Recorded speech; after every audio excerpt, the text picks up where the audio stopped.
please welcome James Waters, Senior VP Accommodations.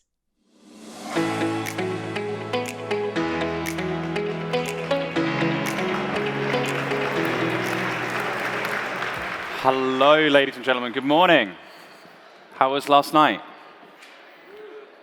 I heard some good, and I also heard some just sort of quiet chuckle laughter, which I guess there's a story behind somewhere, but maybe I won't ask now. Ladies and gents, what we're going to do is we're going to continue the opportunity to discuss the trends that we see coming in travel. So you've just heard from Glenn of the Booking Holdings, the Booking.com perspective on the future. We'd like to broaden this out now and get the perspective of some of our partners, if you like, representatives of some of you. So please welcome with me the panel that's going to come out and talk with us. So first, we have Ankur Randev, who is the Principal and Chief Commercial Officer of Highgate.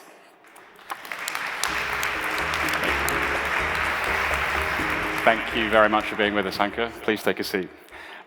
It's a connected trip panel. So we've got one person from the accommodation space. Now we've got one person from the transport space. So next, please welcome Richard Loden, who's the founder and the CEO of Green Motion International, and also the president of USave International. Thank you very much for being with us. Yeah, please.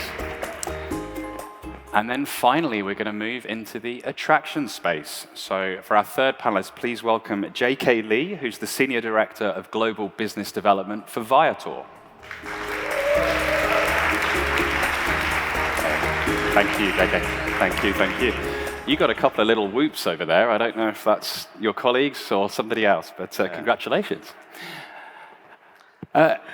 First things first, I think, if we can, gents. As I mentioned, we're all from slightly different parts of the travel space, as is everybody in the audience. And I don't necessarily want to assume that everyone knows what each of you do. So I'd love to just give you a couple of minutes each just to introduce a little bit yourselves, but your company, what you do, what you stand for. And I have a personal hatred, by the way, of panels that just go A, B, C, A, B, C, A, B, C down the line. So I'm going to break with tradition. I'm going to ask to start in the middle and let Richard go first.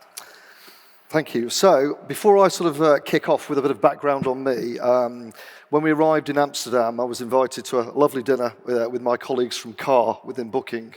And the subject of AI came up and the subject of chat GPT came up. So they were saying, how are you feeling about coming here today? And I was like, I'm good, I'm fine. So they started playing around with chat GPT to find out what I should actually say to you. Excellent. And I've promised a whoop. So if Scott McCann's in the room, if he's not, he's in trouble. But if I tell you what Chat GPT said, apparently I'm the king of car rental. Oh, congratulations. So, thank you very much. Moving on, so a bit of background for you.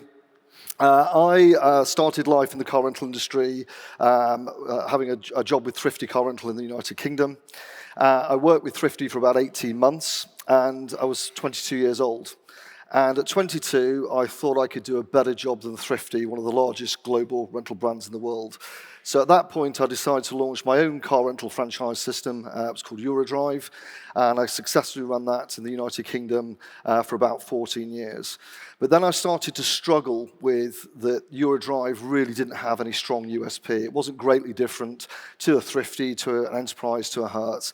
We just rented cars and probably just did it on a smaller scale.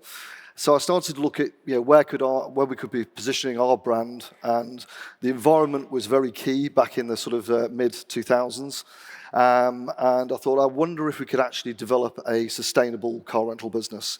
And my business that we have today, Green Motion, was born in 2005 in terms of the concept. We launched in 2007 in the United Kingdom.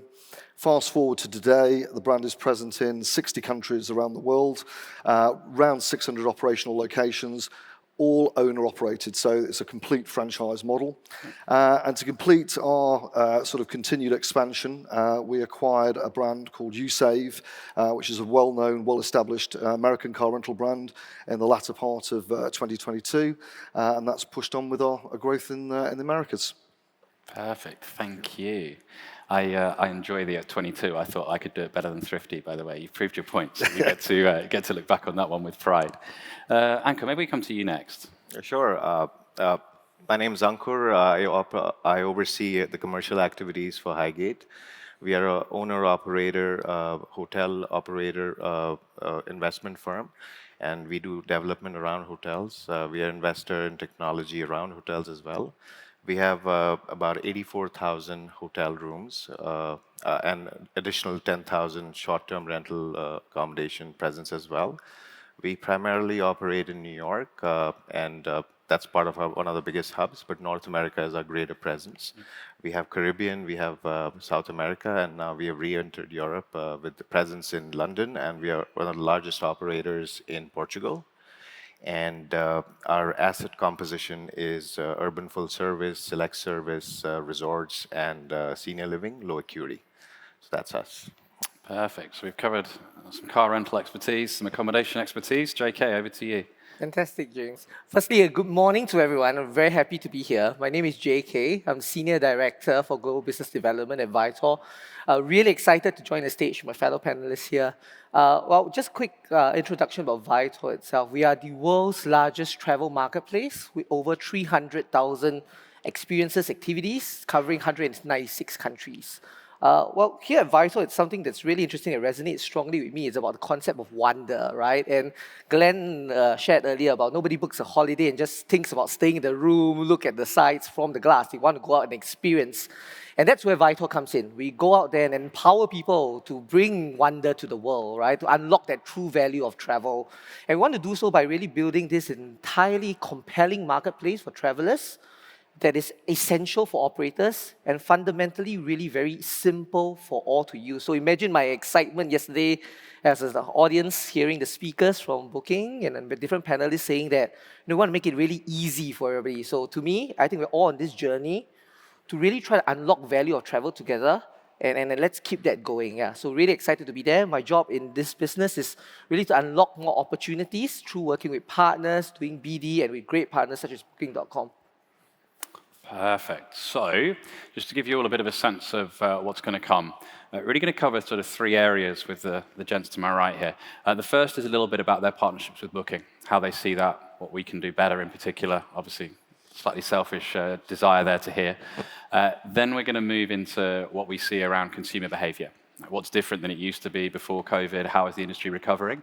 And the third area is what we see as what we might see in the future with a couple of key development spaces, one being around sustainability, and a broad definition of sustainability, not just eco, but economic, animal welfare, etc. And the other probably being around Gen AI. We're not about to tell you the answer to ChatGPT, to be clear. People keep asking me what's going to happen. If I knew the answer to that, I'd probably be sitting in a different space. But hey, we'll give you our opinion on the topic. If as you go, you want to ask questions, it is possible to go into your Click app and put questions in there. The iPad's here towards the last few minutes. I'll pick up some of those. I think if I'm about to ask about partnership, it's probably fair I start closest to home. So Ankur, I'll start with you. Your comfort zone. Well, it might be my comfort zone, it might not. It depends what you're about to say, I guess. But how do you see the partnership with Booking? And please, please, please, in particular, if there were one or two things that you'd really push back on me and us to do differently and improve, what would they be? I mean, we were clear-eyed about travel technology being the way in the future, and as such, we were one of the earliest adopters of Booking.com, and again, we were one of the biggest partners now with you guys. We like our partnership because we think we have a common DNA in our respective spaces, of course. I mean, we are not opinion-driven. We like data, yeah. And you know what? That's something that you guys, also align with us on. So I think the partnership has been great. I mean, we have great ground support from your team members in respective markets. We have a dedicated team that kind of helps us grow into new locations. So that from the perspective of us, starting off in a new market is not re-engineering our relationship, but more for what should we be doing and so on and so forth. We definitely have enjoyed that. We've seen you guys now come into the package space. We definitely had issues with the big cancellations that we've had in the past with you guys, but now, and by the way, what took you so long? I mean, but well, it's here now. So we like that idea that you are in that space. We like the idea of the payments that are helping alleviate the entire cancellation aspects. So yeah, it's going good. We like the idea of you sharing more data with us. Yep. But again, you know what? That's something that everybody wants. You want more. And again, but overall, it's a good space for us right now. It's great to hear the comment on the payment piece. I think Glenn, and we've touched on customer centricity a few times. One of the few things, or probably nothing else in my time at Booking has created as much confusion and on both the partner supplier and on the traveler side at times as the payment piece, and just who pays who, how much and when. It's certainly caused issues, and definitely the payments piece is helping that, so great to hear. JK, I might bounce to you. You'd be the newest partner to Booking in the space, so what's your experience of working with Booking been? Well, I think working with Booking has been a fantastic experience, and I want to give a great shout out to the Booking team, right? Neha and her team of excellent partners at Booking.com, right? Obviously, we've been new to the ecosystem itself, but in Glenn spoke about the overall idea about being partner-centric, being customer-centric, and I cannot find a greater partner who have best exemplified this with the Booking.com team. And I think when you look at how Booking has embraced experiences as part of their whole entire business ecosystem, I think the value shows it all, right? From what we've seen from this partnership. So great partnership so far, fantastic experience. From a Vitor Booking perspective itself, we actually see this as a very strategic partnership for both parties because we are both global companies with a very singular purpose of making it very easy for travelers to unlock the joy of traveling, right? And from a commercial perspective, right, Booking here has a vast amount of ability to offer us access to a global audience, particularly to the Europe audience itself, which Vitor has definitely benefited from. And on the other hand, Vitor here supports Booking in the idea of a global approach to the connected trip by unlocking access to that 300,000 activities that we have worldwide, making it easy, not just for travelers, but for a platform and our partners like Booking, to be able to get access to this so easily without having to create that supply, manage that supply from scratch. And overall itself, I think from a strategic level, it's really two companies with very strong strengths in each of our areas, Booking in traffic, the users, Vitor in the area of supply, our experience in managing experiences and activities, coming together with a singular goal of helping travelers really enjoy the world. So I think that's an amazing story there.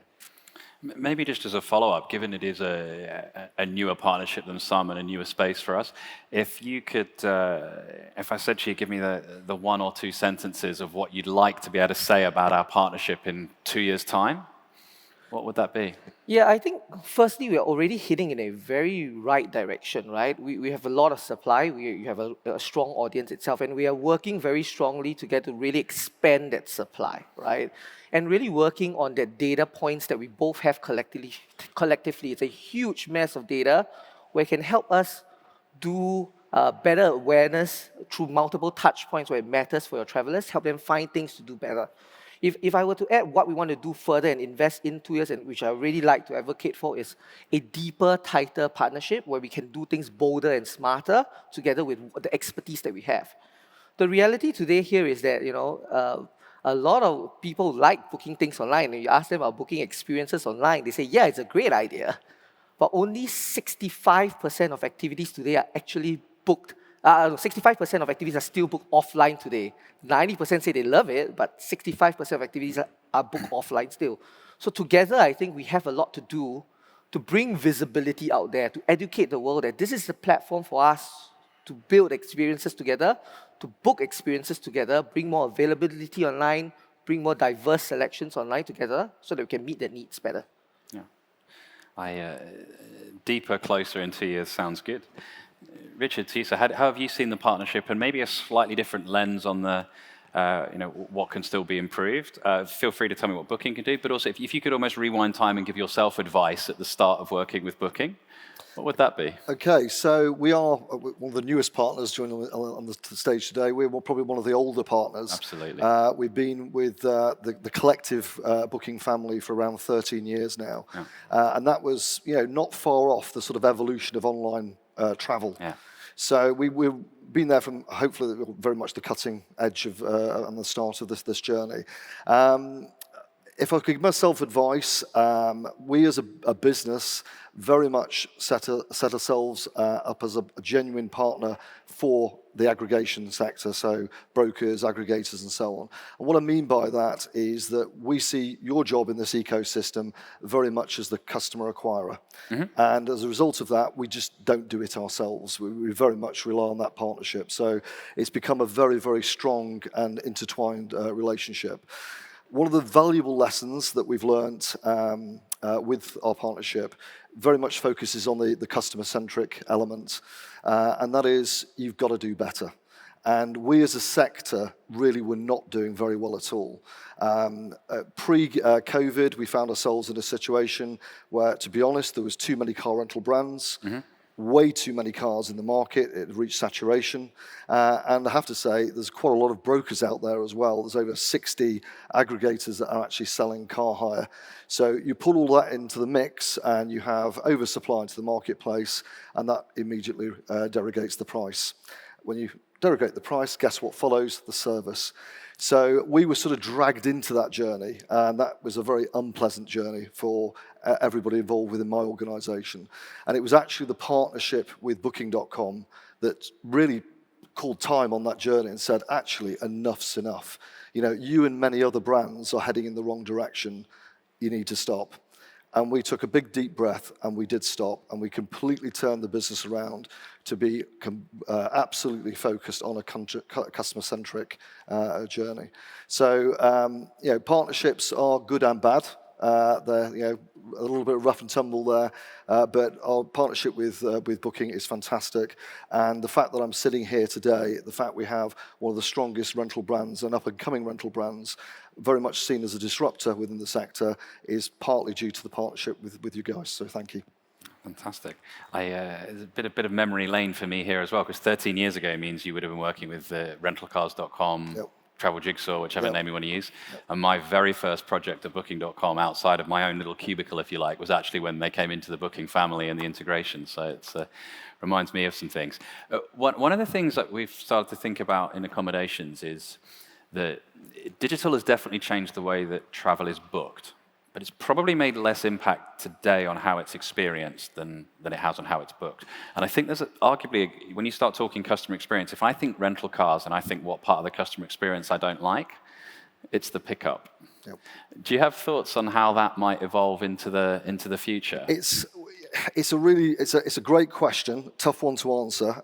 So about 5 years ago, we were having exactly the same conversation at board level, and we said, you know, which is the bit they hate? Where does the traveller really not enjoy the experience that we provide? Bear in mind, car rental is a real door opener. It really does open up all the experiences, gets them to the hotel, gets them to the attraction. So yeah, we're an integral part of the journey.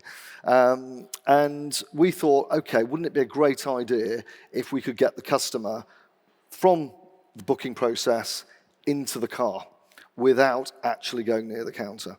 Sounds relatively simple, but where we differ from my colleagues on the stage here is we're actually providing a very valuable asset, and that asset has to be insured in its local jurisdiction, and therefore each customer must go through a qualification process. Basic stuff, we need to know you can drive. That's a good place to start. Yeah. And then obviously, you know, who you are, you can actually afford to pay for the vehicle. And we also ask this horrible thing, which is known as an excess or a deductible. And that's often really as a deterrent to essentially say, please take care of our car while it's in your custody. Now, trying to do all that remotely or via an app isn't easy, but we cracked it. We actually created the first service of its kind that allowed that process to happen. Then the challenge of getting the customer into the car. Digital, you've probably heard of digital keys. We created the digital key process. And we thought, boom, we've done it. We're going to disrupt this industry. We're going to change the way it's been done for the last 50, 60 years.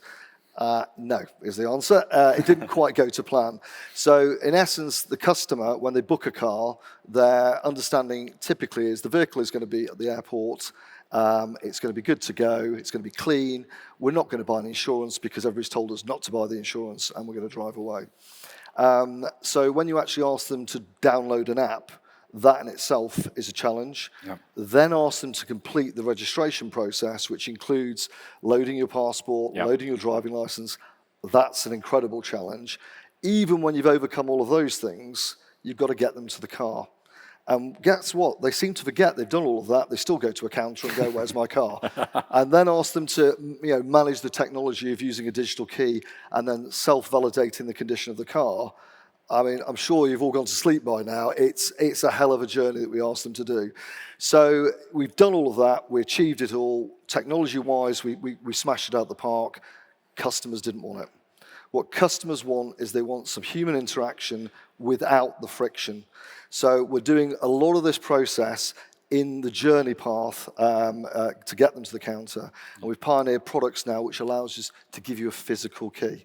Yeah. So whether we'll ever get to a full digital key scenario, I really don't know. But with the current customer feeling, the security of having a key in the hand is paramount. Super insightful.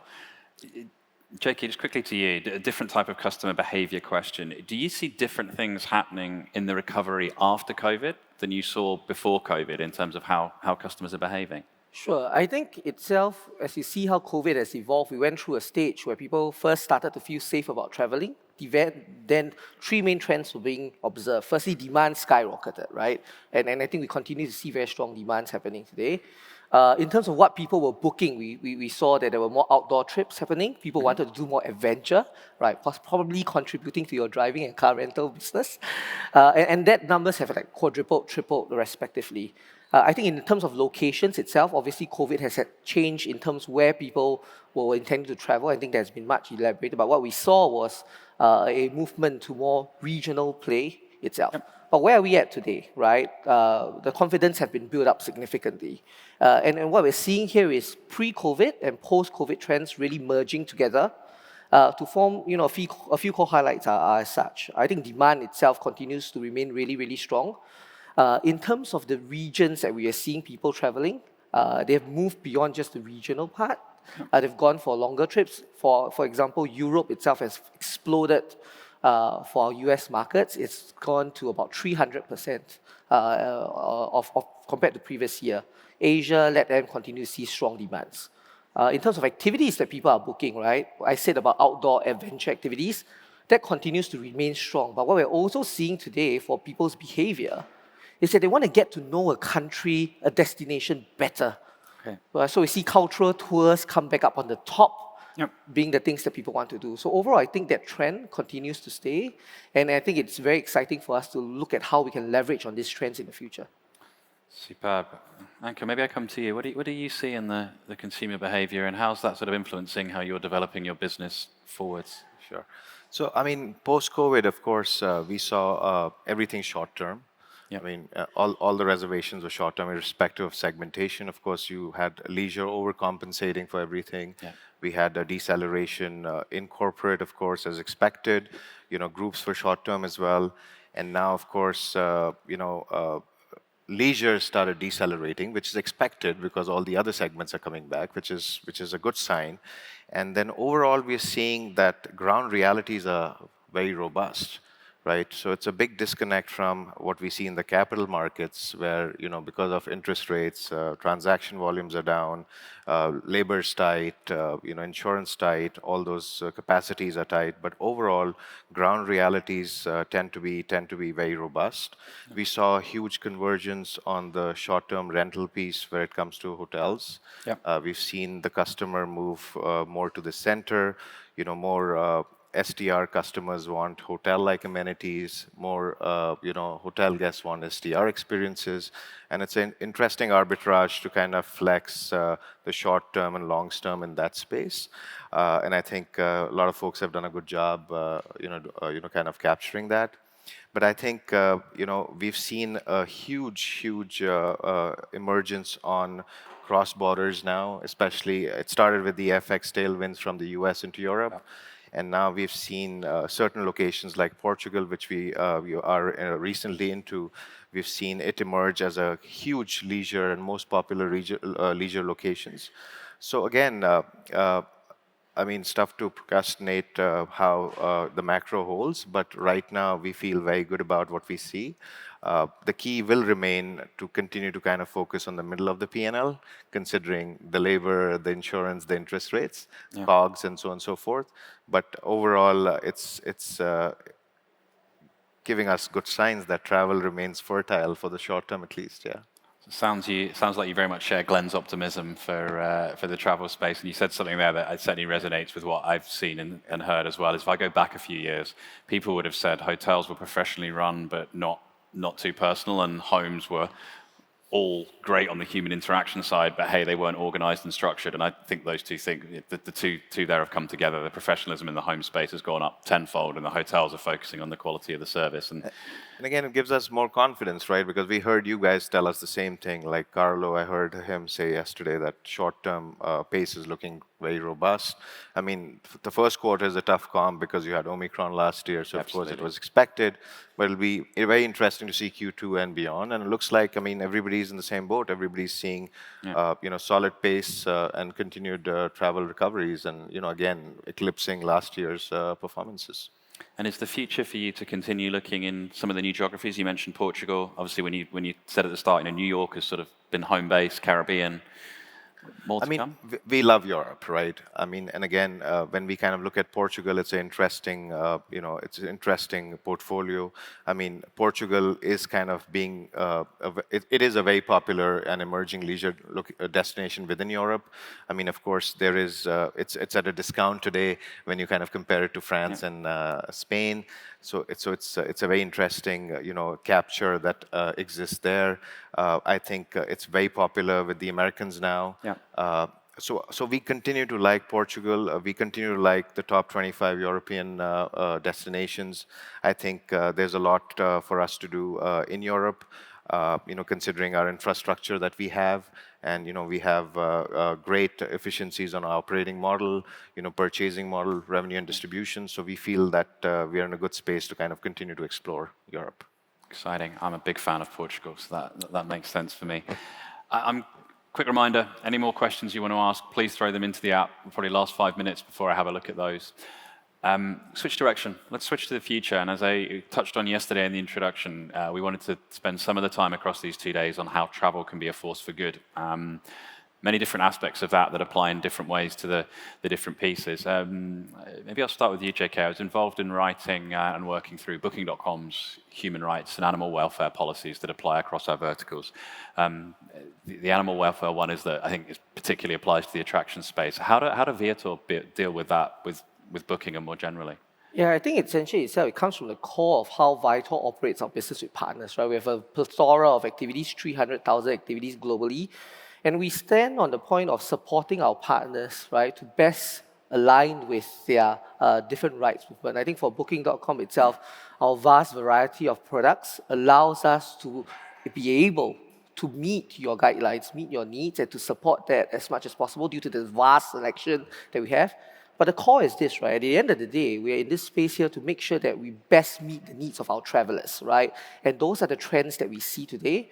We continue to want to focus on those areas to be able to help our partners pull out products, discover more products, and best serve the products that meets the core of what their traveler wants. And we continue to invest for that in the future. Gotcha.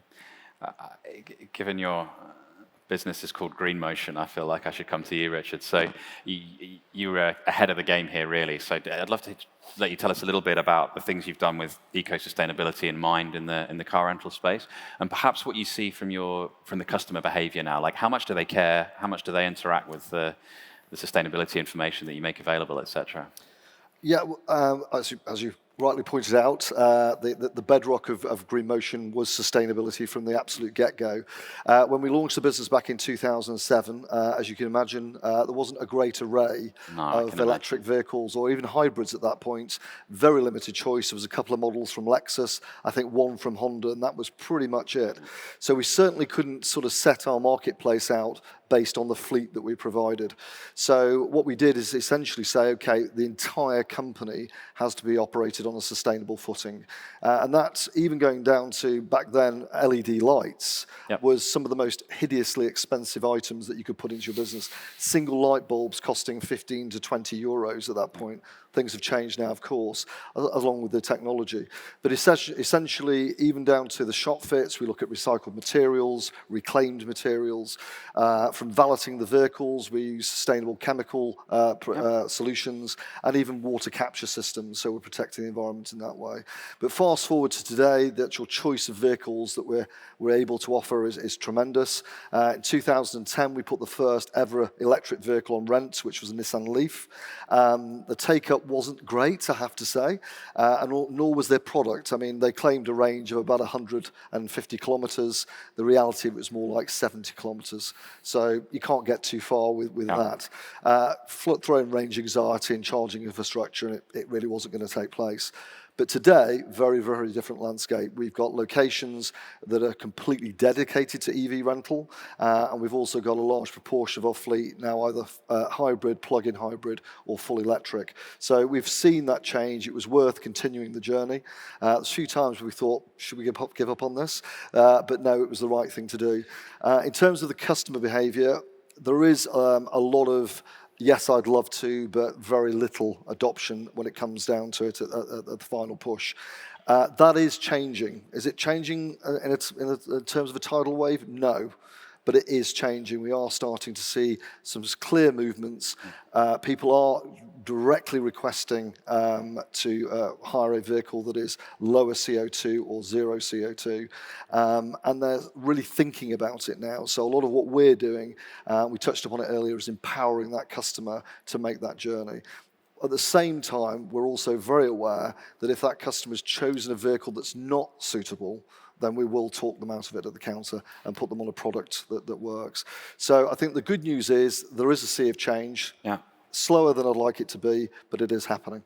If there are one or two things that still cause customers to be reticent to rent an EV, what would they be? There's two only things. One is range anxiety. So will the car get me to where I want it to get to? And then the infrastructure, can I recharge this vehicle easily? And that's very market specific. Yeah. So if you're renting a car in the United Kingdom, we've got one of the largest charging infrastructures in Europe. It's not so much of a problem. Yeah. Go to certain areas in the United States, and it's a major issue. Yeah. So once again, we make sure that the product is fit for purpose, and try and tailor it, for the customer's ultimate needs. I hate to jump on that bandwagon, but I've got a 7-month-old and a 2.5-year-old, and I must admit that idea of running out of charge in the middle of nowhere would be front and center of my worries. Absolutely. That would not be a joyous experience. To be honest, having them in the car is not a joyous experience to begin with. So, I guess I could probably preempt your answer, but I want to hear it from you. How do you see the ultimate role of green motion in the overall and driving sort of change in the overall industry? It's very interesting. Obviously, this is my area is very centrified on vehicle supply. Yeah. So I was actually, when we launched Green Motion, I was sitting with a number of my peers from the major rental companies, and there was laughter erupting around the table when I came up with this idea of sustainable car hire. And they just didn't believe it, care about it, or even think it had legs. Sitting here today, I'm pleased to say we've proved them wrong, and I'm pleased to say that we've absolutely been fundamentally driving change within our sector. There's not a major rental brand available now that does not offer some form of EV or hybrid, and we were, as I said, very much at the cutting edge of that. So we want to continue that change, but it's not just about the product, it's not just about the vehicle, it is the entire service that we provide and everything that backs that service up. Fantastic. Ankur, come to yourself. How do you think about sustainability within Highgate? And if you do have an opinion on sort of the travel sustainable program that the Booking runs, which over time obviously we will definitely take across industries, but began life in accommodation. Sure. Feel free to share your thoughts there as well. So again, from our perspective, what we've done is, a third of our hotels, over a third actually, 36% of our hotels now are on 100% renewable electricity. Yeah, so that's a good start as of this year. Of course, from the basics of single, use plastic elimination, the laundry services, etc. What we've done is we've done something powerful, which we think is powerful, is that we've actually put sustainability as a core focus as part of our EC compensation. So, and again, I think that's the way to do it from our perspective, and it works. It's just that when you have your leaders, compensation attached to how they run their buildings, that's a very powerful message as an organization. But apart from that, we have EV chargers across our hotels now, and we've done something different from a perspective of not straightforward sustainability, but we actually doing forestation. So we planted about 7,000 trees right now across Hawaii because we have a big presence there. So we're actually moving into those locations and kind of doing these aspects which are holding our folks accountable, because I think and we think it's a very powerful thing from a consumer interest and consumers want when it comes to how sustainable you are and what's your outlook, etc. We've seen it. We've not seen a linear interest, as it's like, we've seen RFPs which actually want to understand what you guys do, and some RFPs that they don't.